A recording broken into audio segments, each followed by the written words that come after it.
droit du Coran. Chapitre 2, Al-Baqarah, verset 121. Ceux à qui nous avons donné le livre le lisent fidèlement. Ceux-là y croient. Et quiconque n'y croit pas, ceux-là sont les perdants. Les gens du livre ont été mentionnés dans les versets précédents et sont mentionnés dans les derniers. Il se peut donc que ce verset s'adresse également à eux. Dans ce cas, Allah, l'exalté comme d'habitude, indique clairement que tous les membres des gens du livre qu'il a critiqués ne se sont pas comportés de la même manière.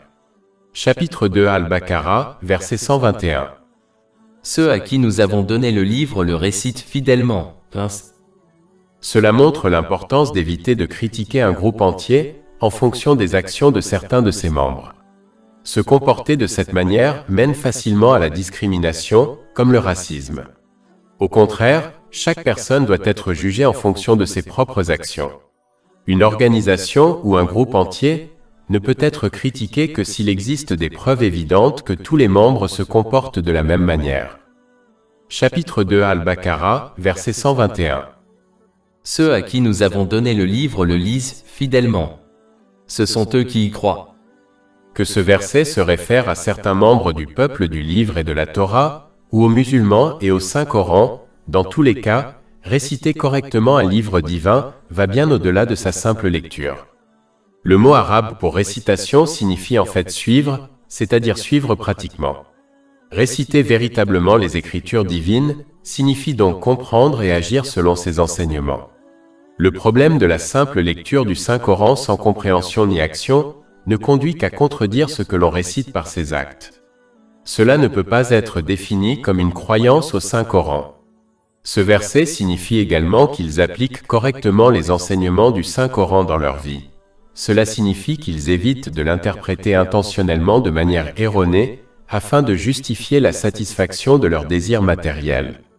Malheureusement, une forme de cela peut même se produire parmi les érudits dont la loyauté aveugle envers leur école de pensée et leurs enseignants les encourage à interpréter le Saint-Coran afin de l'adapter à leur école de pensée au lieu de l'interpréter avec un esprit impartial et ouvert.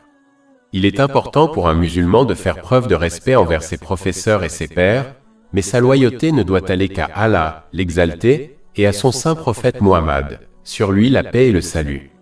Cela lui permettra d'interpréter le Saint-Coran correctement et de manière impartiale, tout comme l'ont fait les compagnons, qu'Allah soit satisfait d'eux.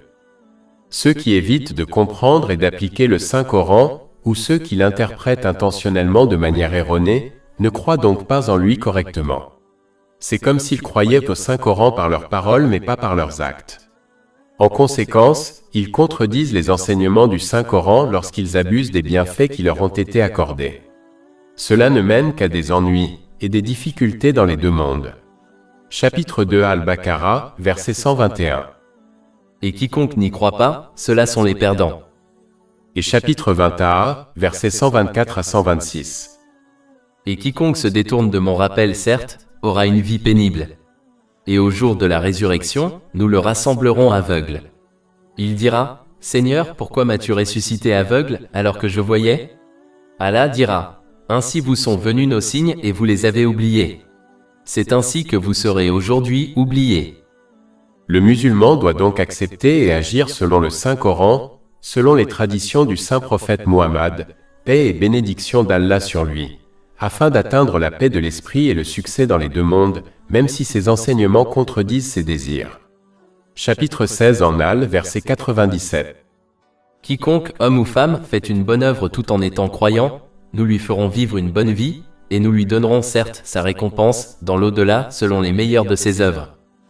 Ils doivent l'accepter et agir en conséquence, tout comme un patient sage accepte et agit selon les conseils de son médecin, sachant que c'est ce qui est le mieux pour lui, même s'il lui est prescrit des médicaments amers et un régime alimentaire strict.